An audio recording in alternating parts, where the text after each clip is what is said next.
Hi, and we are looking at the 15 steps to run successful meetings. This is step number 3, picking the participants.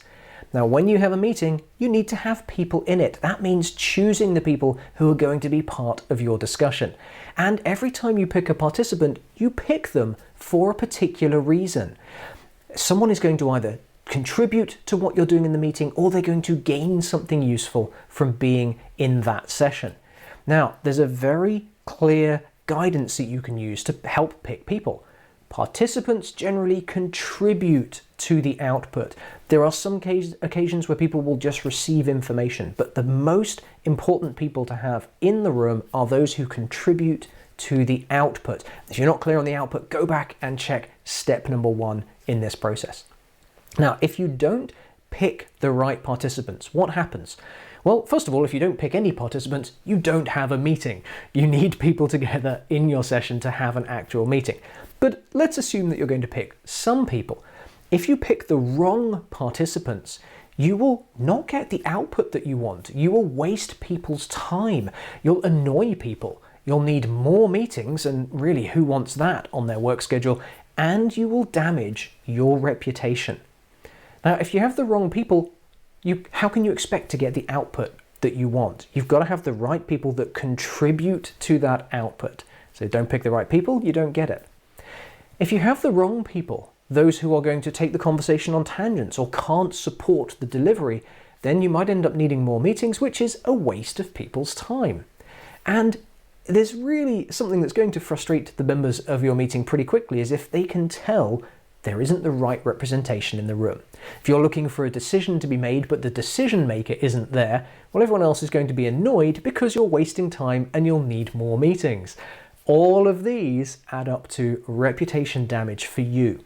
People will not think that your communication skills are great. They won't think that your ability to plan and run a meeting is great, and that damages your reputation at work. So now we know why we should do it right. Let's take a look at how do you do it? How do you pick the right participants for your meeting? Well, first of all, these are people who need to know, or they already know, the topic. If someone doesn't need to know the topic, or they don't know it already, then they probably shouldn't be in the meeting. The second is they can help you achieve the purpose. If they can't help you achieve the purpose, why are they there? And the third is that they will contribute to the output. And all 3 parts are needed. If there is somebody in your meeting who doesn't know or need to know the topic, well, how can they achieve the purpose or support the output? Or they're just wasting their time if they don't need to know about something. If you've got someone in your meeting who can't contribute to the purpose or the output, then what are they getting from it?